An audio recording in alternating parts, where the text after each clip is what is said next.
Hi everybody, welcome back to my channel.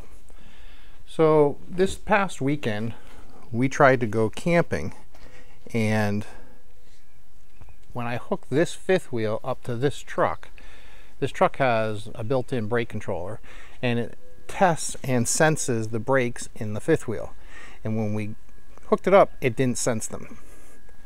So we had this problem when we were coming back from another campground. So I replaced the end of the plug thinking that was the problem. Well, this is the first time we've used it since then, and still didn't sense the brakes. Everybody online says check the ground, so I checked the ground. I actually went through all the wiring in this box to make sure everything was right. I even re-crimped the brake controller. I added a second ground, tested the ground for everything, tested all the wiring from here to here, and everything worked fine. So after some time playing with it and reconnecting it and disconnecting and reconnecting it, the truck finally sensed the brakes in the fifth wheel. So we left, went to the gas station, filled up, and when I went to drive away, didn't sense the brakes. Spent about a half an hour going through these wiring again, trying to figure out what was going on. Connecting, unconnecting, could not get brakes to work. Ended up driving home with no brakes because we can't go on a trip. Got back here, I crawled underneath and immediately found a problem with the brakes on the front axle. Two wires were broken, and I repaired the wires, connected it to the truck, instantly detected the brakes. So we said we're going to go left on the trip. There was a different issue with the truck, but I'll get into that in another video. But while I was under there looking at the axles, the wiring for it, I found this bushing on these EX-Flex Equalizers had dry rotted. So I'm going to replace the EX-Flex Equalizers and do all new brakes. These are the Dexter EX-Flex Equalizers. That's what they're supposed to look like. And I actually didn't even know there were grease fittings on these, so these up here have never been greased. But that's the part number. The brake backing plates haven't gotten here yet, so I can't show you a picture of those yet. They're supposed to be here today. But I just have little 3-ton jack stands, and this is obviously more than that. So this morning I went to Harbor Freight and got these big boy 12-ton jack stands. They get really good reviews. Hopefully this thing doesn't fall on me. And it is set up on asphalt, so I set them up on a 3/8 steel plate to make sure they won't dig in, but they have good feet on them, so I don't think it would anyway. And I used two 20-ton bottle jacks to lift it up, and now I got the weight about evenly split between the bottle jack and the jack stands, and both tires are just barely off the ground. I'll get it to spin. Both of them are just barely off the ground on both sides. So I'm going to use a regular floor jack now to lift it up just enough, get the lugs off, take the wheels off, and then I can allow the whole spring system to hang, and all the weight will be on the jack stands and bottle jacks. And then we can do the brakes, but more importantly do the EX-Flex Equalizers. So stick with me, that's what we're going to do today. So it's actually the next day. I spent the day yesterday cleaning the garage so I could find my tools. So today we're going to start by pulling the tires off so we can get at these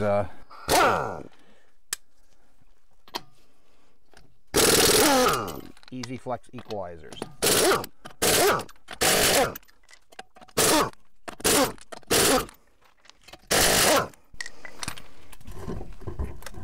One thing I did do this morning was I added put two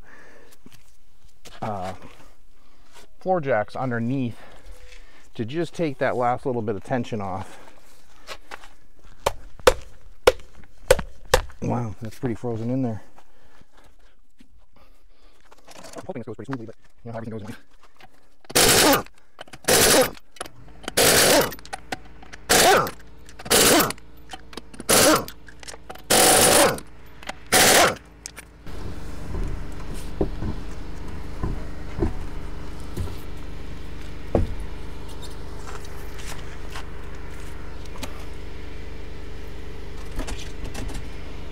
Okay, let me get you over here, take a look at this. So it should just be 3 bolts. This bolt, and this bolt. And I just noticed something that's going to make it a pain in the ass. On this, or sorry, excuse me. On this side we have the sewer, so not sure I'm going to be able to use the impact. But let's see what happens. Anybody think these are just going to come right off?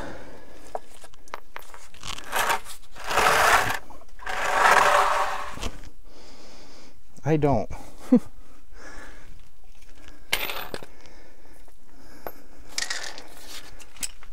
These 2 lower ones, I think I can get with the impact.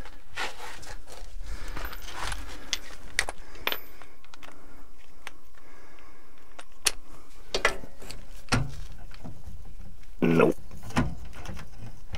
Dragon sewer.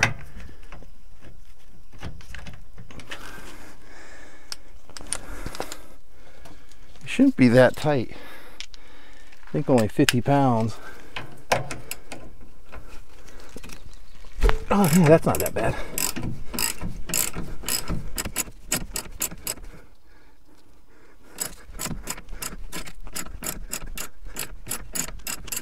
Right. Let's try this one.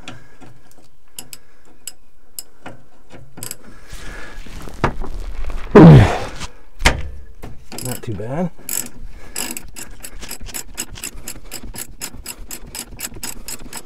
Okay.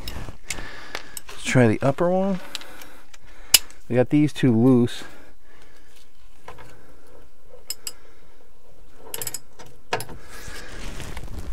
Oh, that one's gonna be tight.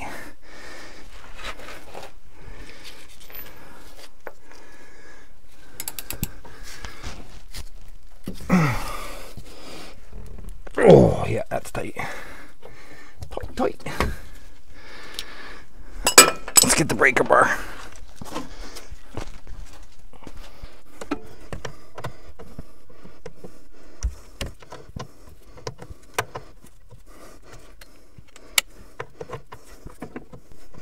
Okay, I'm gonna have to get this jack out of the way.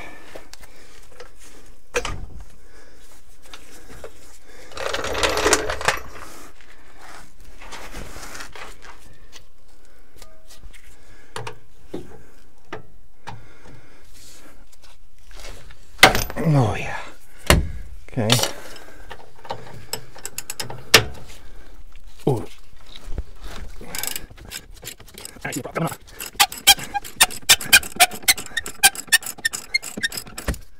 Okay, so now we want the jacks under here.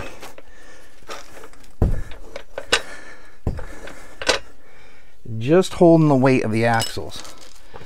So when we take these bolts out, the axle doesn't fall. We just want them just basically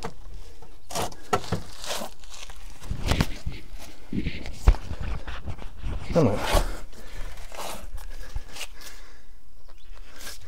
This jack sucks.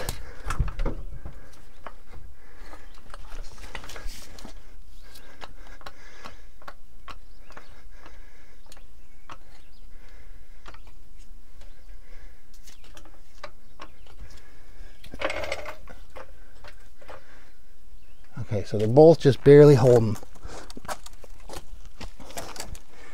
Now 2 of those, I think I might be able to knock loose with Big Nasty.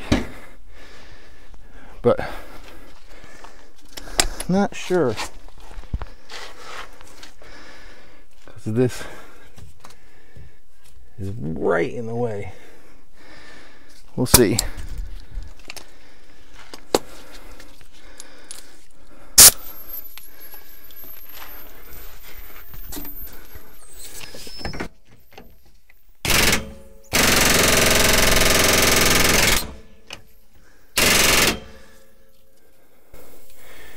Okay, it split them.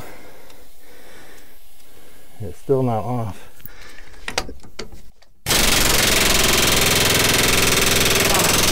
There it goes. Get this one. Okay, that one's off. Now this one's going to be a pain. And let's see if I get a bar. I can kind of pry that up while I hit it. Make it get out of the way.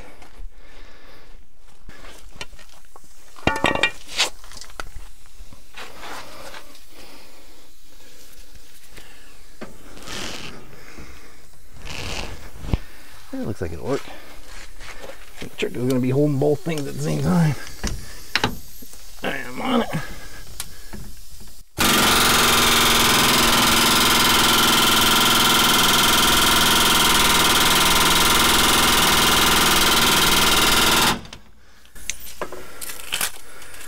It's starting to come.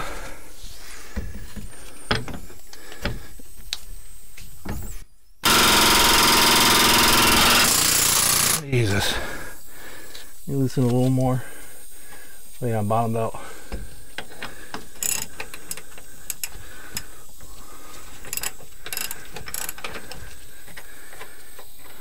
Alright.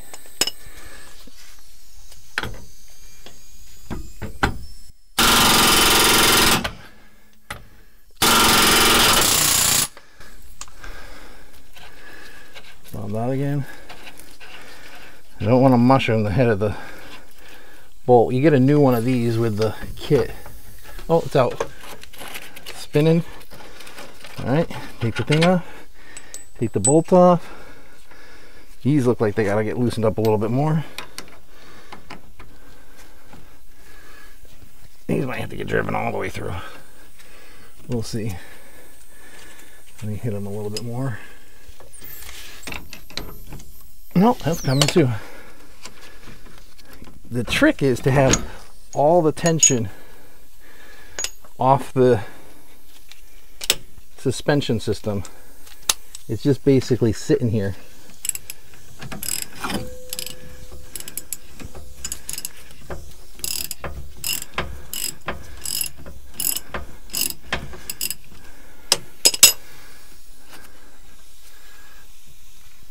Come on.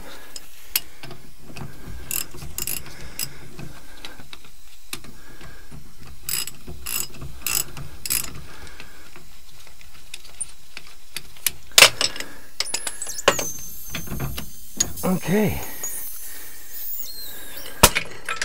They looking. This is the problem. Oh yeah, look at that. The rubber is completely dry rotted and shrunk. They are in bad shape. Looks like the pins are loose. These were wore out. So let's compare those to a new one.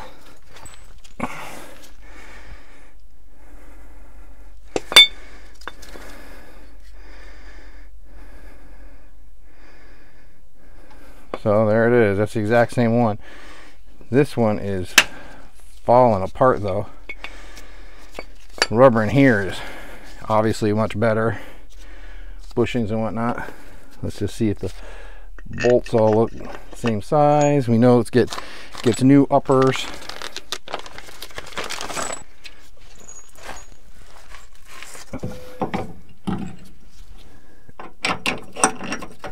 Like I says, I didn't even know this had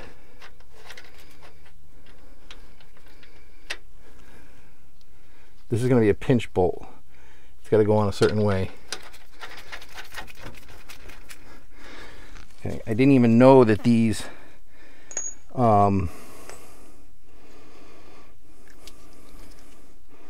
this is the old upper bolt. I'm just going to get this stuff set aside. You reuse these bolts, which look to be in good shape. And they gave you some of this anti-seize, I'm sure, for these bolts.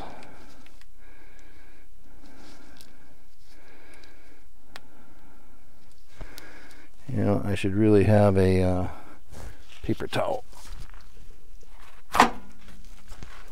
because you get this shit everywhere. this stuff everywhere.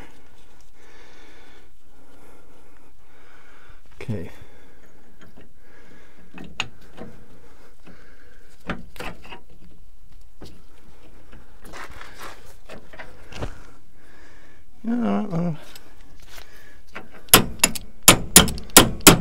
Every tool has a hammer. Hammer in. So much I've learned from Eric O, South Main Auto.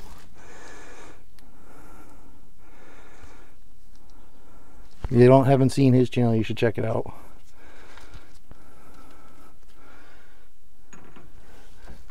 All right, so here we go. This side still has tension. Now the problem was that the other one was wore out. So this one,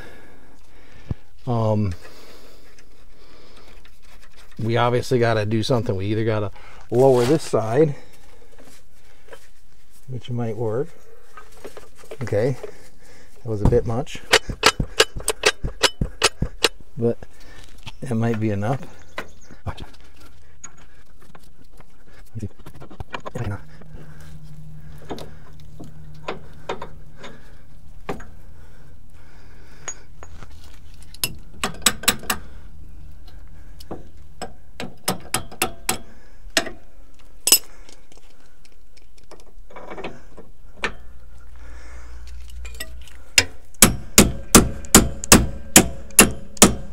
Okay,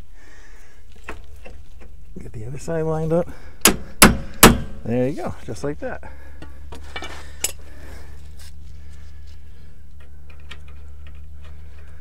All right, now one of the things they say in the instructions that's very important is that you don't rely on the threads of the nuts to set those splines. These bolts have little splines in them, and those splines keep the head of the bolt from turning, because you don't want these bolts rotating, because it'll wear out stuff much faster. So you just want to set the splines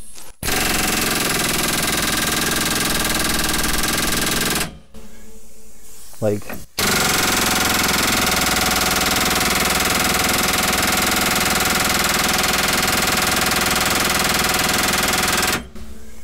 wow, that one doesn't want to go.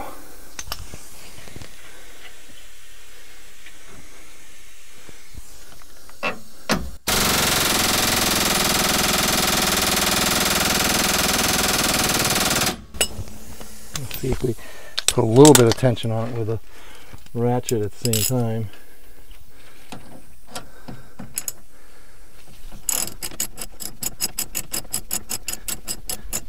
Take the floppiness out of it.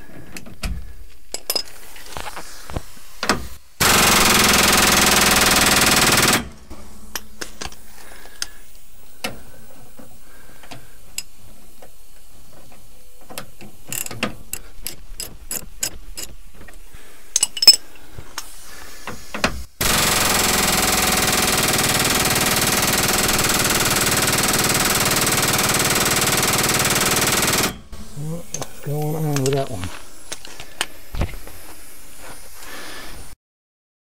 Okay, that sucked. The battery died, but basically I kept tightening this, or tightening the nut and hitting the bolt. Tighten the nut a little bit, hit the bolt until I got it completely seated. Then we take a torque wrench and tightened each of these bolts to 50 pounds and tighten this one to 65. It's like a range, 65 to 75. Then took a grease gun and greased these two fittings right here, and that's it. The new EX-Flex is in and ready to go. Now all we got to do is fluid film these, and we'll fluid film all this, including up in here and everything like that, just because I see some rust. That's what happens when you drive in the winter up here. And next video, we're going to pull apart one of these brakes, see how it looks inside, repack the bearings, and replace the brake plates, redo the wiring. So that's it for doing an EX-Flex Equalizer. Not too bad of a job. We just replaced the EX-Flex Equalizer. Now we're going to pull down these brakes and check on, or we're actually going to we had a problem with the brakes, so we're going to replace the braking plate, pull apart the bearings, repack the bearings. For the life of me, I cannot find my ball peen hammer, so I'm going to be a carpenter mechanic. See if I can get this cap loosened up without destroying it. Well, it looks like it wants to bend.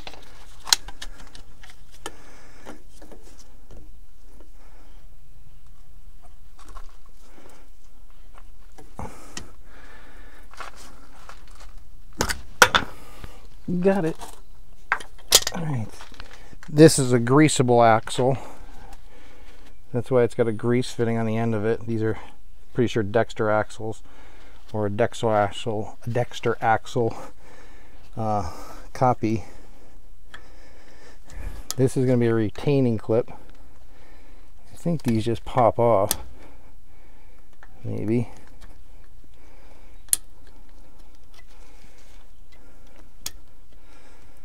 It's like spring loaded. That's what holds your, what I would call a castle nut, but in this case it's not a castle nut. See how easy it's, yeah, it's going to come right off.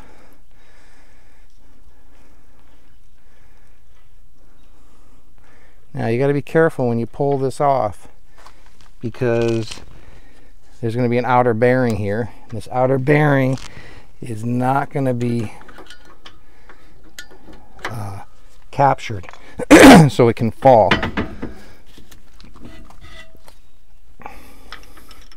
The washer, and here's the bearing.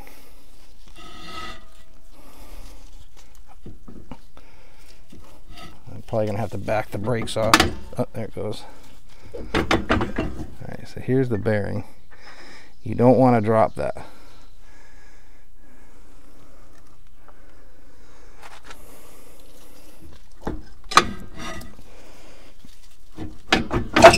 The inner bearing will stay. It's right there, and there's a seal right here, and I didn't know the size of the seal, so right now we're just going to make sure these are 12x2s, which they are, and they're 5-pin, which they are, and I have our 5-bolt. So let me get a new one and just make sure everything that I ordered looks right. I think this is a wrong side, but it will show that it's the overall same thing. 12x2, 12x2, hole looks right. Okay, so this is actually the other side, and you can see this because, see, normally the wheel turns this way, so this, wow, this arm right here, this is your magnet.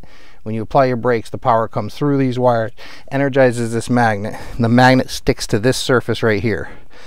When it sticks to it, it drags that like that, which spreads the brakes. Now these brakes don't actually look in that bad a shape. They're not really rust jacking. I mean, there is rust, but they don't look that bad.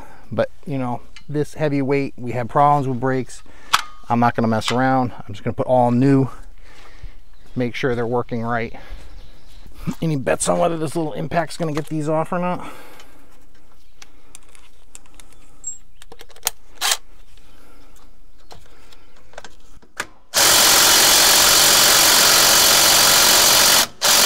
Nope. Of course not.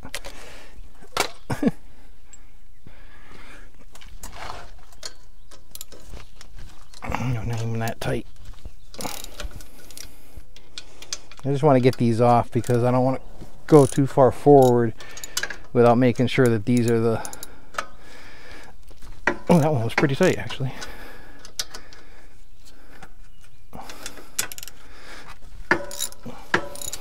Okay.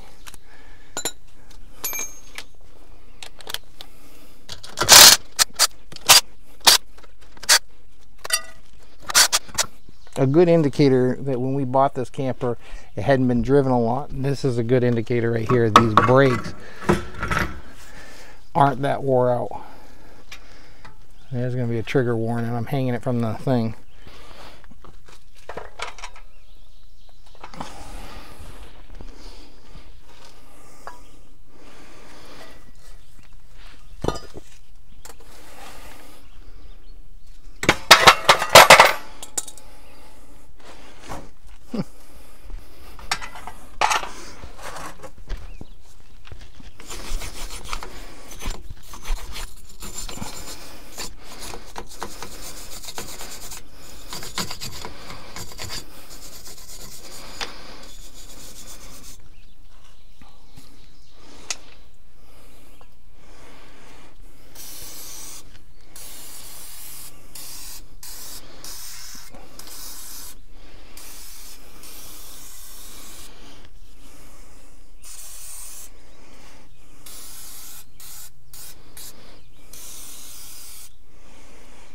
Okay, so that's fluid film.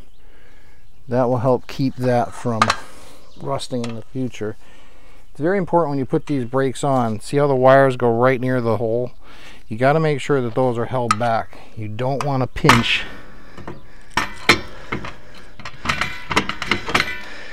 You don't want to pinch that wire between that backing plate and the brakes. And there you go. Brakes installed. Super easy. Just got to wire it up. But I'm going to redo all the wiring on this.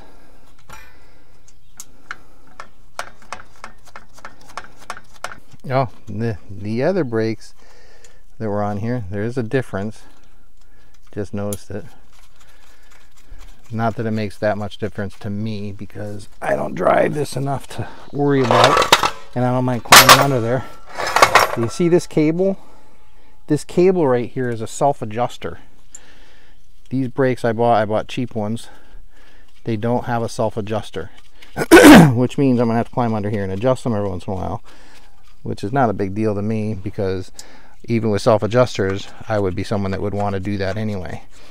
But basically, self-adjusters, it matters more about the direction, because when you're going in reverse, you poke your brakes, poke, poke, poke, and that will cause this cable to pull, and this little tab right here, which doesn't even look like it was working, would come up, and see how it grabs that star? It'll grab that star and ratchet it tighter, tighter, tighter, always making it a little bit tighter. It makes sure they stay tight. Like I said, I'm not that concerned about it, because I'm the kind of person that would normally come and just adjust brakes. Although I did just have a problem with these brakes. I'm going to double check that wire and make sure that's not behind the flange. It's not. You'll have a bad day if you do that.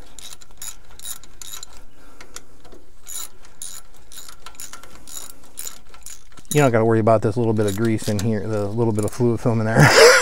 Excuse me, that's not going to do anything. Okay, I'm sure these have a torque spec, but click, click, click. Okay.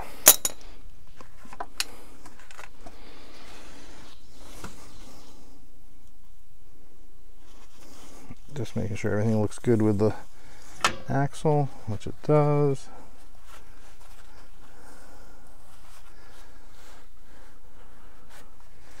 Everything looks great.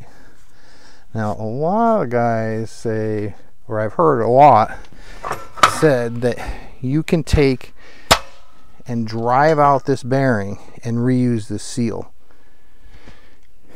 You flip it on, it's, you know, upside down. You use like a wood stick and you bang against that bearing, and if you tap around, you can get that seal to come out. I figure if I'm going through all this work, there's no way I'm going to reuse a seal. So, but I didn't know what size seal was in here, so basically I'm going to take out that seal and I'm going to go to the parts store, and hopefully they have it in stock, or we'll be on pause. So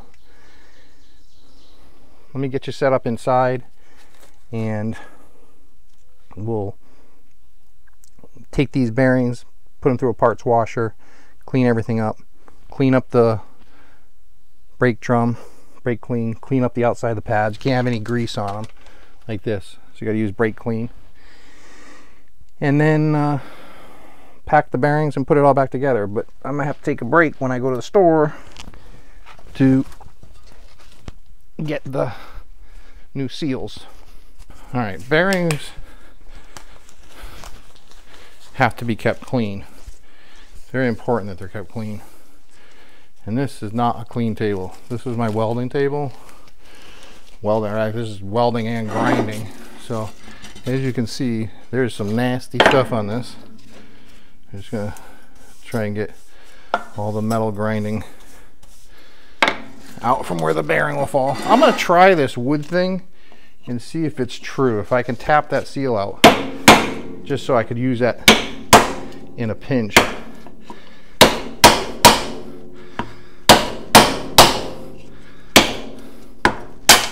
Well, something happened. Oh, what do you know about that? Is it damaged?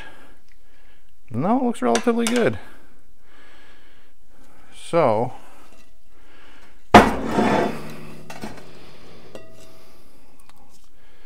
how about that? Oh no, look at that. It knocked the spring out.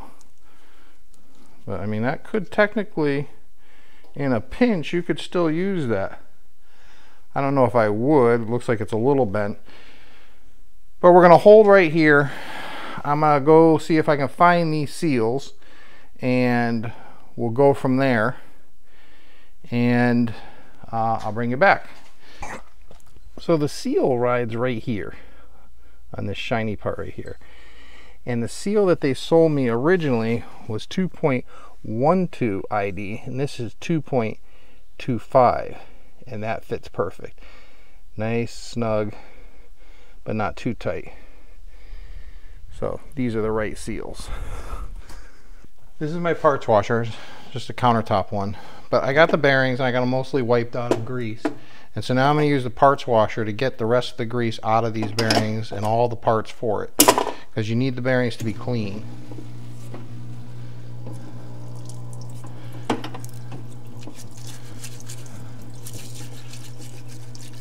So basically, you just use this brush. Now I'm using the stuff from Tractor Supply, whatever it is. It's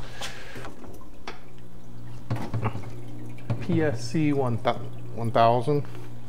It's the first time using this. Usually I always use kerosene or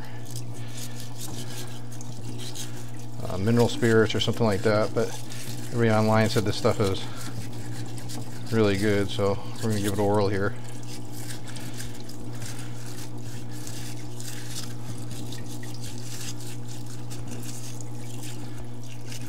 Very important to get the old grease out when you're going to repack a bearing.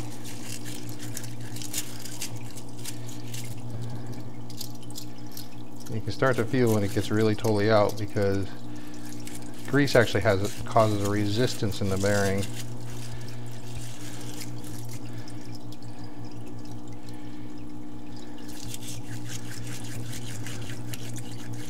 Actually, the stuff seems it does work pretty good. Could be because it's fresh. You know, all the stuff I've been using, kerosene, everything's been used for years and repackaged.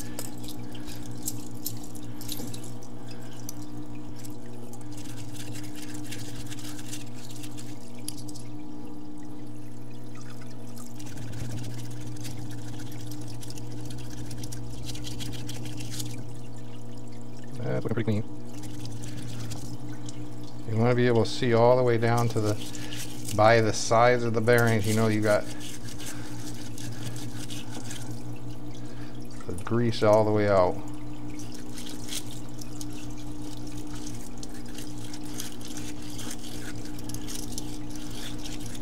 So anyway, so I'm going to sit here and clean these parts.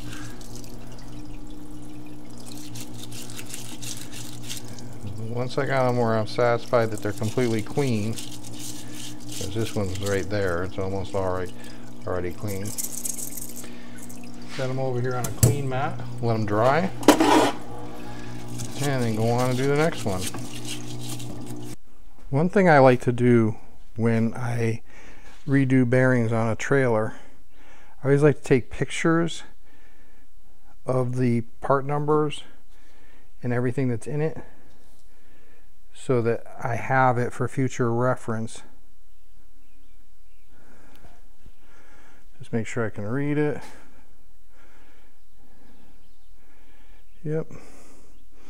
So now, without having to take it apart, I know which bearings are in it, what seals are in it. So after you have everything spotlessly clean, I always like to use a bearing packer, because I'm assured that you get grease all the way up through all the little spots, all the spaces between the actual rollers. So you just set it in there like that. You kind of do like a little rock dance. not drastic. Push down, rock, keep rocking. You think it's not doing anything. And before you know it, when you look down, you can see the grease is coming up between the actual rollers. And you want to make sure it's all the way up to the top of all the rollers. Once you're satisfied, which I am right there, that bearing is packed, just take it out. And I always just take my finger, grab the stuff from the middle, wipe it on the outside. This is not packing a bearing, just wiping it on the outside like that. But I always just like to put a coat of it over all the bearings just to make sure they are covered before they go in the race. Okay, so that's nice and packed and in there. Excuse me. And then you take your seal, which has a spring. I don't know if you can see that. There's a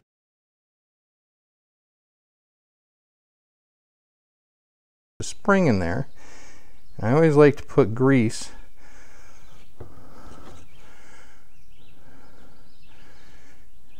up on that spring because it'll make it a lot harder for that spring to pop out when you go to tap this in. It doesn't take a lot of effort to tap these in.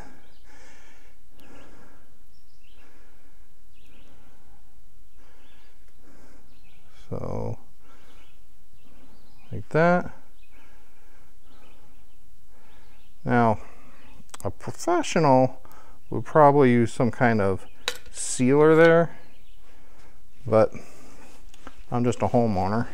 I think Loctite makes a bearing seal glue. Loctite makes glues for everything, so it wouldn't surprise me if they do. I like to wipe my hammer off because you're going to be tapping above a bearing full of grease, so anything that's on the hammer will get down in that grease, and that's not good for the longevity of it. So you can usually just kind of get these just started, and you want to, this one's not quite big enough, so I'm just going to kind of give it a little tap. You don't want to go too far.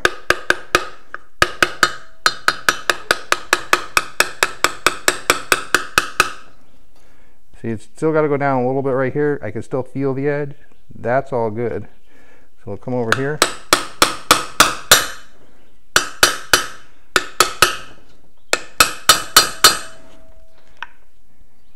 And basically, you want that even all the way around. Then I always take a little bit more grease out of here and just stuff it into that space right there.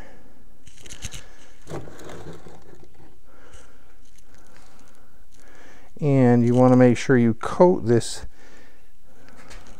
seal so that it's wet. It's not dry when it's on the axle.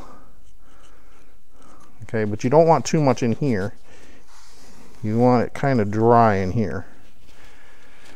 All right, so that's the inner bearing and seal in. Now the outer bearing goes into our packer.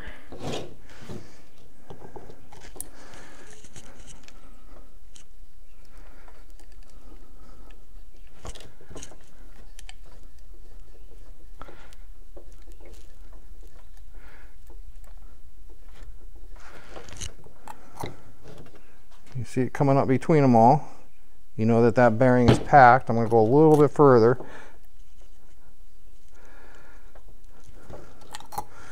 Just to make sure they're proud of it. Okay, now I leave that in there. It's ready. And we're going to get you set up outside to see us slide this on. And hopefully the brakes are adjusted back so that it'll slide back pretty easy. So why don't we get out there? First thing we want to do is make sure that there's no grease on these pads.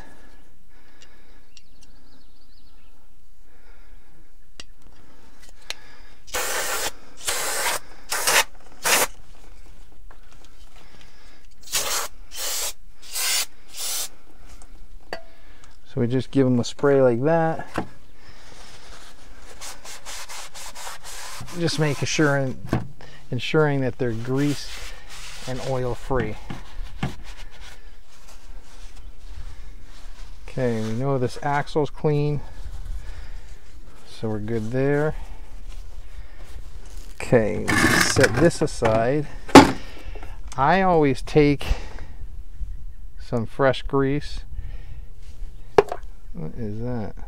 Oh, it's a bubble.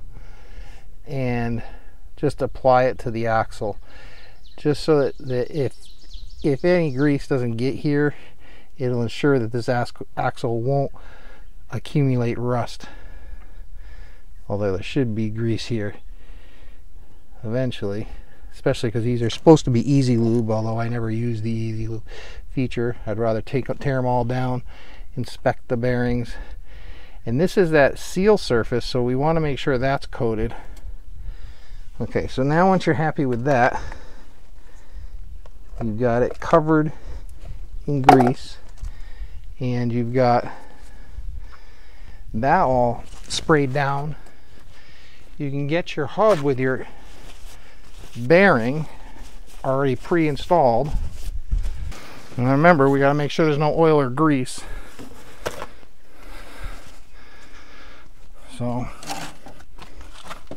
we want to give this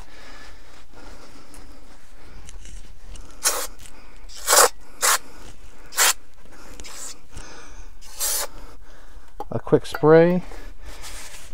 We know we already cleaned it in the parts washer, which is a degreaser anyway, so we're really certain these are clean. But just to make sure, so they look good.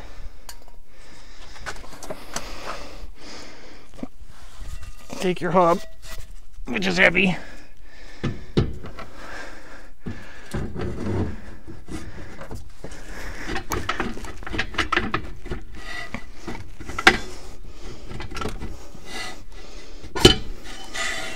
Okay, it's on. Okay, cleanliness is next to godliness when it comes to bearings. So you got your bearing, and just like the other one, you want to pack or just place some around the outside, so that way it's not dry. Now what we're hoping for is this little guy should just slip right in there, just like that.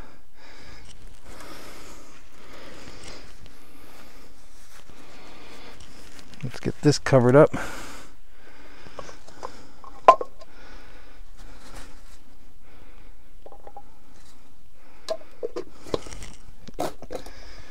Okay.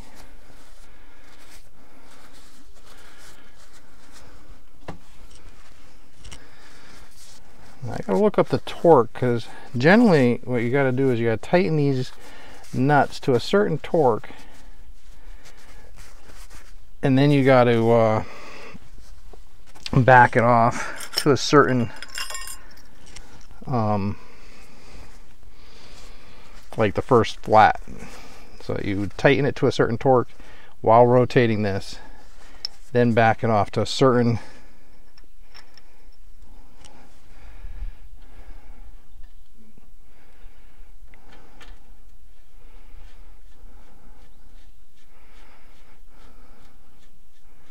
I gotta look that up real quick. I'll be honest with you, I never ever have done torque in the past. I've always just done it till very, tight, like 50 foot-pounds. Let's see what the interweb says. Next door. Axle. No.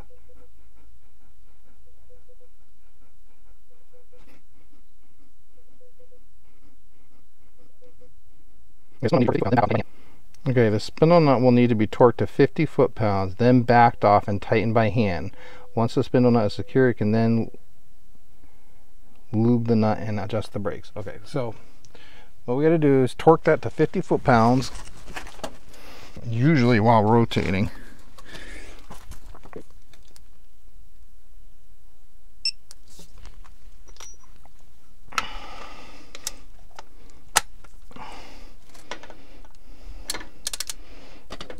this just ensures that the bearings are seated correctly. Everything's, you know, in where it's supposed to go.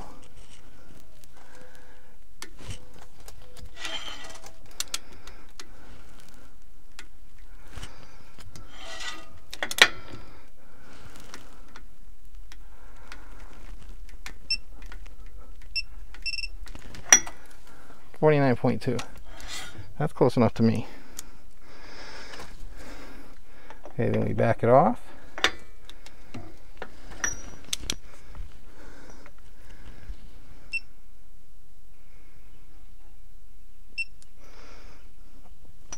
And then we tighten it by hand, and then we try and find a flat. So it's got this flat thing. If I recall correctly, the flat is right there on the axle. So we're trying to get this to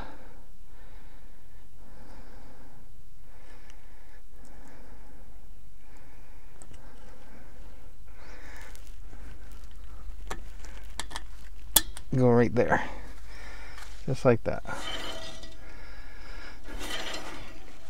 And there you go. Now we just tap this cover on. Okay. So there you go. This wheel is done, other than the electric wires for the brake. And to do this trailer, I'm not going to show you all that, but I'm going to just double check the wires that go up inside the trailer and make sure everything is right there. And then it's just a matter of, I'll come back when I adjust the actual brake shoes, because you do want some drag on them. You want to adjust them so that they pretty much make this stop, and then back off a couple until it just is, it's like because the pads will have to wear in. They'll wear in pretty quickly, you know, the edges, sharp edges of them. So I'll bring you back in a little bit. So this is the passenger side, and I'm working on getting this set up. I've obviously got the equalizer, or EX-Flex Equalizer, put in, and the brake plates put back in, and these axles are Easy Lube axles. They got the grease fitting on them, and I found a problem when pulling apart this axle that I wanted to show everybody. One of the problems with Easy Lube axles, you can see all this grease that's been pushed through. Well, that's if you push on that grease gun too hard, it'll blow right by that seal, and then that will get all over your pads and all over the drum surface. Now it's great at keeping it from rusting. You can even see the water beating on it, but it's terrible for brake effectiveness. So if you're greasing your Easy Lube axles like 2 pumps and slow, it takes a long time to push grease through bearings. And when you pump on that, it puts the grease right between the bearing and the seal. And so if you pump too quick or too many times, it will just start dumping into this brake housing. So really take your time when you're greasing it. And when you take them apart, that's what it should look like. It's pretty much dry. Maybe, no, that's just brake dust. And this is what a drum should look like when you take it apart. This other one, they just hammer it on it with grease, which means you lose pretty much all your braking pressure or braking force because the brakes are greased. Anyways, I just had to share that. Okay, so sorry I didn't film this, but the weather turned crappy. But basically what I did was I found the hole where the wires went through. I dropped the core ply down and found the original wires that came back from the front of the tongue. Then I used new 12 gauge wire, crimped them to there, ran them back to each side, connected the actual brake plate and the wire that goes through the tube. And how I did it was I used crimps with heat shrink tubing that has a glue in it. When you shrink it, it glues and seals the wire. And on this side, you have to parallel the 2 wires that go to the brake to the 2 wires that come across this tube. They go inside the tube. and run to the other side. On this side, I just crimped, oops, let me see if I can get a light. I just crimped and heat shrink tubed them with the glue inside.